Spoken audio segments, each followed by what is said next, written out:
It's been part of Brentwood for nearly 200 years, but the city says this piece of local history has to be disassembled.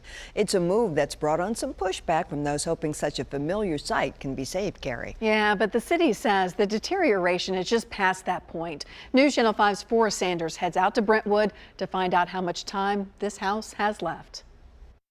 Drive in to Crockett Park, and there on the left is a bit of history.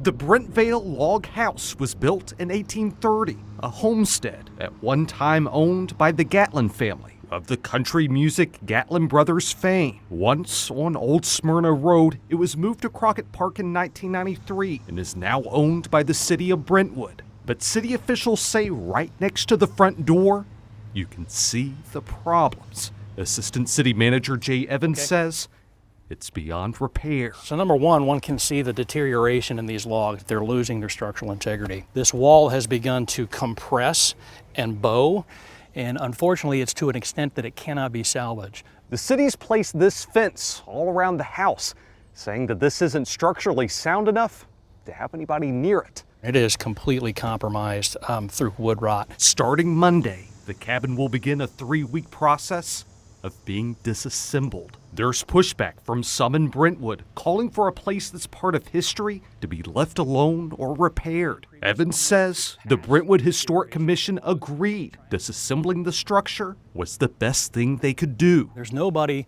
who loves history, loves this cabin more than they do. And if there was a way to salvage this structure, they certainly would do it. Evans says the 2 chimneys will remain here, and most of the timbers can be saved and will be used to build a new structure at the same place. The log house, as people have known it for so long, is here at Crockett Park just a few more days. I'm Forrest Sanders, News Channel 5.